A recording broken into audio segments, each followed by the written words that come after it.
Assalamualaikum warahmatullahi wabarakatuh. Selamat pagi di kota Yogyakarta yang indah. Saat ini kami melakukan perjalanan menuju destinasi pertama, yakni Keraton Yogyakarta. Lihat, ini jalan yang saya lalui menuju ke sana. Cantik ya? Nah, sampai juga kita di lokasi. Tempat ini bernama Tepas Keprajuritan. Tempat kita bisa membeli tiket masuk ke dalam keraton. Nah, kalau ini adalah pintu masuk ke area Sri Manganti.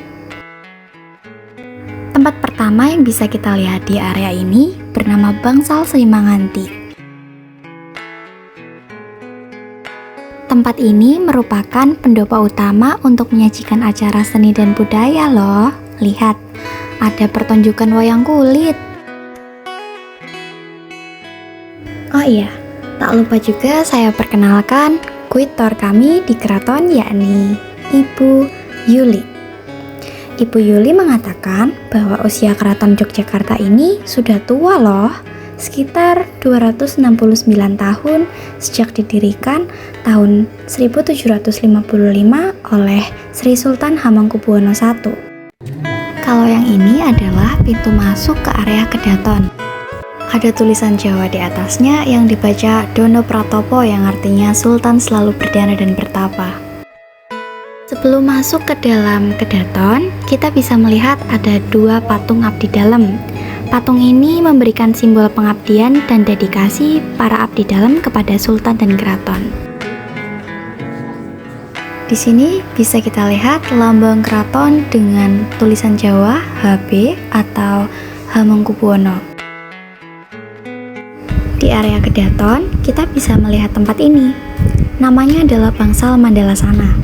Ornamen pada Bangsal Mandalasana bergambar alat-alat musik barat yang menunjukkan fungsinya sebagai tempat pertunjukan musik barat.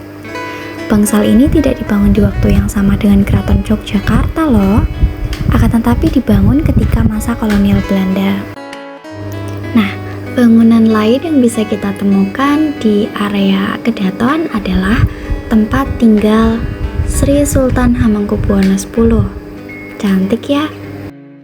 Tepat di sebelahnya ada bangunan tempat Sri Sultan Hamengkubuwono bekerja.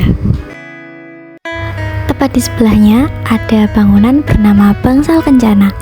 Bangsal Kencana ini digunakan untuk menyambut tamu yang setara dengan sultan seperti presiden atau raja ratu dari negara lain, bahkan digunakan untuk upacara pernikahan.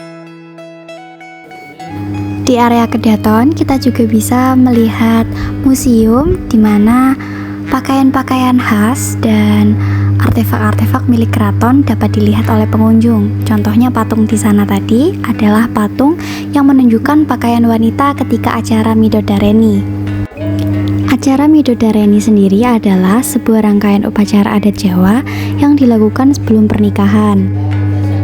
Nah, ini adalah proses yang dilakukan oleh calon pengantin pria saat acara Midodareni. Juga diperkenalkan acara ratus dan rempah-rempah yang diperlukan.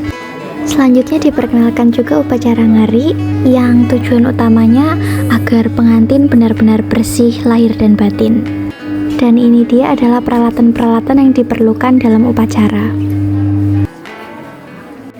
Selanjutnya ada upacara panggih, yaitu upacara pertama kali bertemunya pengantin pria dan wanita di Bangsal Kencana setelah sah menjadi suami istri. Ini adalah ragam perhiasan putra saat upacara panggih.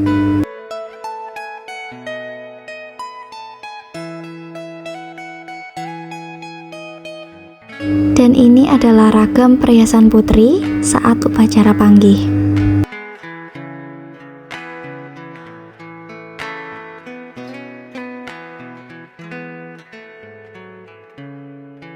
Selanjutnya ada upacara kira pamitan. Upacara ini dilakukan oleh putri sultan dan suami dengan tujuan meminta izin kepada sultan untuk keluar dari keraton. Ada banyak lagi loh upacara yang perlu dilakukan oleh kedua mempelai dalam prosesi pernikahan di keraton. Contohnya adalah upacara dahar kelimah. Di dalam upacara dahar kelimah ini, kedua mempelai makan bersama dengan nasi yang diambilkan oleh mempelai pria. Prosesi ini melambangkan keluarga yang rukun. Mempelai pria membuat 3 nasi yang dikepal untuk dimakan oleh mempelai wanita, disusul pemberian segelas air minum. Kemudian ada lagi upacara tampakaya.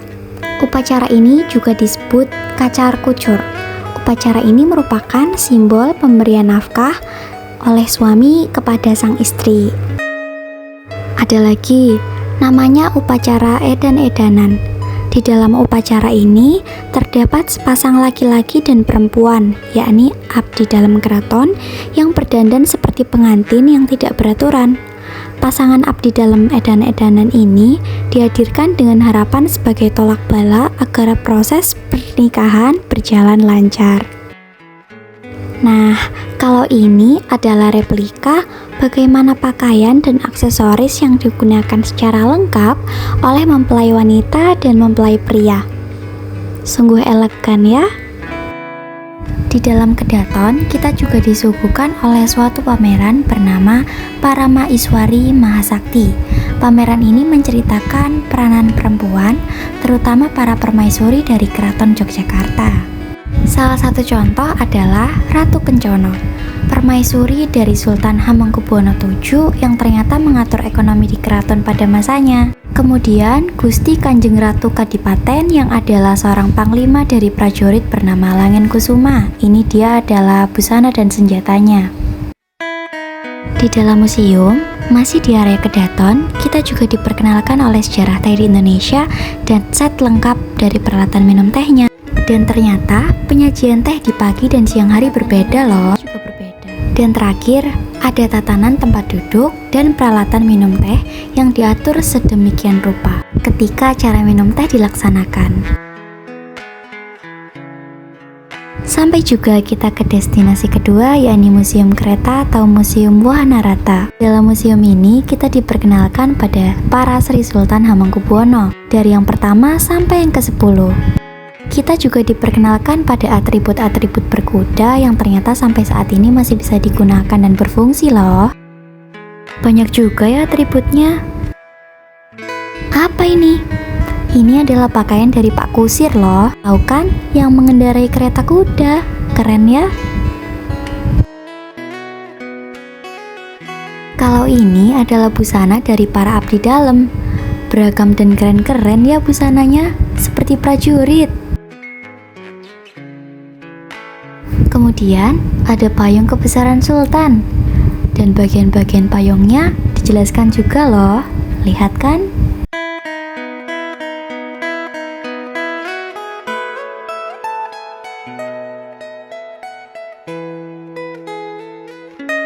Dan ternyata payung di keraton punya aturan masing-masing.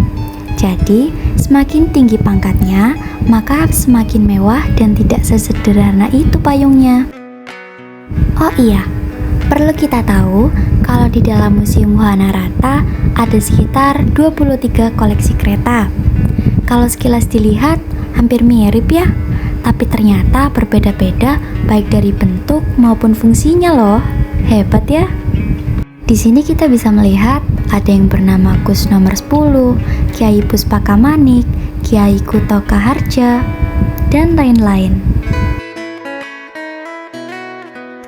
Oh, ini ada juga kereta bernama Bakalan Kereta, Landower Wisman, Landower Surabaya, dan lain-lain. Lihat nggak? Masing-masing kereta tidak berada pada tahun yang sama loh.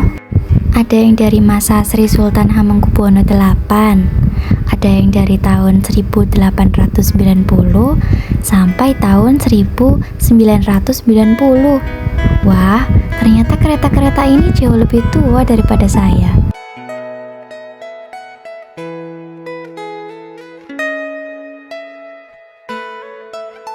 Kalau yang ini adalah kereta Notopuro, kereta yang dibuat oleh Belanda pada tahun 1970. Ada banyak lagi kereta di dalam museum ini. Contohnya, kereta penobatan raja.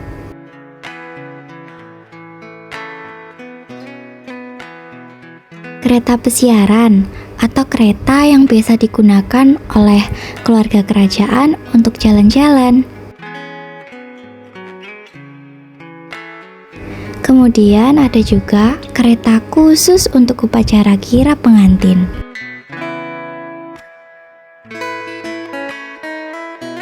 Lihat, cantik sekali ya keretanya. Kereta ini bernama kereta Kiai Rata Pralaya, kereta untuk mengangkut jenazah sultan. Kalau yang ini bernama Kiai Harsunaba, kereta untuk menyaksikan pacuan kuda dan upacara kecil. Damasan kereta pusaka. Itu bukan nama kereta, melainkan nama ritual. Jadi, setiap bulan Suro atau Muharram, kereta menjadi salah satu pusaka yang wajib dibersihkan dan tidak boleh dilakukan secara sembarangan. Yang pasti, ada satu kereta yang wajib dibersihkan, yakni kereta Kanjeng Nyai Jimat. Dan satu kereta lagi yang dipilih bergantian. At least but not less. Tidak lupa juga saya perkenalkan kuitor kami di Museum Wahana Rata bernama Mas Dali Arianto. Say goodbye to Keraton dan Museum Wahana Rata. Saat ini kami melakukan perjalanan menuju Malioboro. Tujuannya selain menikmati pemandangan kota Yogyakarta yang indah, tapi juga untuk belanja dan beli oleh-oleh. Hehe.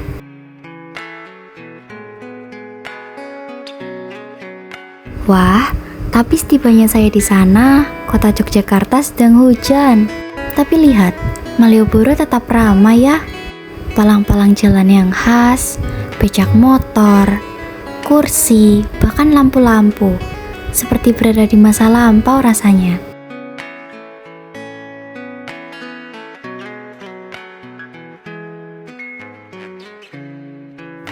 Setelah kehujanan dan selesai membeli oleh-oleh di Malioboro, kami berhenti di sebuah restoran untuk melakukan makan malam dan sholat maghrib.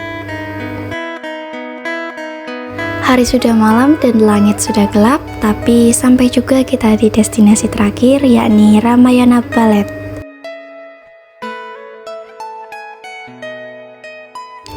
Ramayana Ballet itu bertempat di panggung terbuka dengan Candi Prambanan sebagai latar belakangnya loh. Jadi tidak perlu khawatir berkeringat. Ramayana Ballet berawal dari ayah Dewi Sinta yang mengadakan sayembara untuk mencarikan pendamping hidup putrinya, yakni Dewi Sinta yang cantik. Dan disinilah ketika Rama datang dan memenangkan sayembara itu. Kalian bisa lihat ya, latarnya dan pencahayaannya juga sangat mendukung cerita.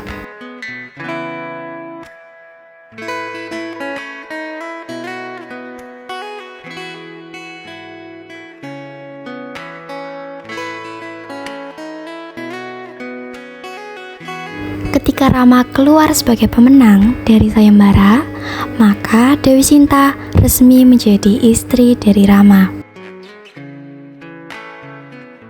Setelah menikah, Rama mengajak Sinta pergi ke hutan Dandaka dan keluar dari kerajaan Mantili. Sesampainya di hutan Dandaka, Rama dan Sinta bertemu dengan Laksamana, kakak dari Rama.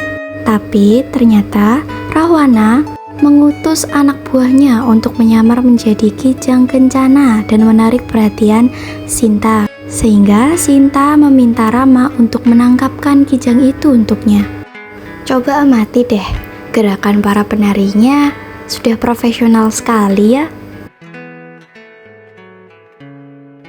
Nah, di sini awalnya ketika Rama pergi, Rama meminta Laksamana untuk menjaga istrinya. Tapi tak lama setelah itu, teriakan Rama terdengar dan Laksamana pergi meninggalkan Sinta dengan memberinya perlindungan, seperti benteng tak kasat mata. Kemudian Rahwana datang dan mencoba menculik Sinta.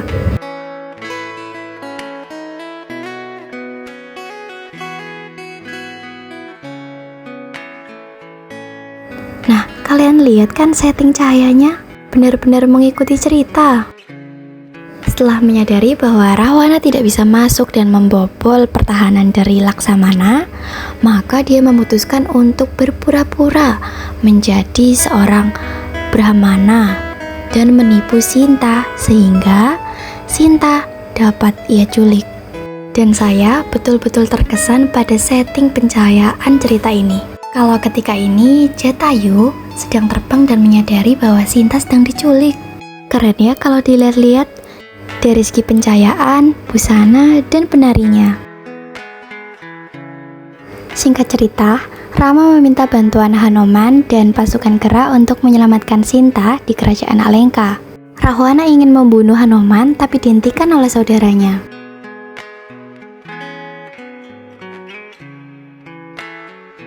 Hanuman kalah dan Rahwana menyuruh anaknya untuk membakar Hanuman hidup-hidup. Kita bisa saksikan sendiri bagaimana musik, pencahayaan, penari, dan semua yang ada di Ramayana Ballet benar-benar memanjakan mata. Tapi agak disayangkan, kamera saya blur ketika skin ini. Yeay, Sinta berhasil diselamatkan oleh Rama.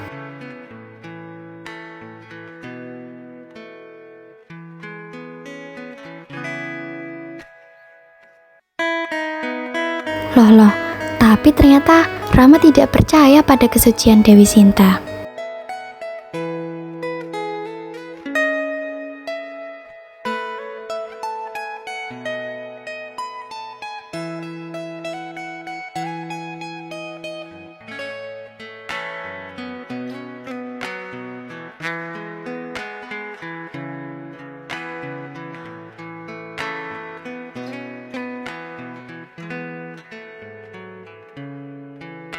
Akhirnya, Dewi Sinta memutuskan untuk melakukan upacara Pati Obong dibantu oleh Hanuman. Upacara ini berfungsi untuk membuktikan kesuciannya pada sang suami. Sekali lagi, saya katakan saya benar-benar terkesan dengan bagaimana cara penari menyampaikan cerita, latar, dan pencahayaan yang begitu mendukung cerita.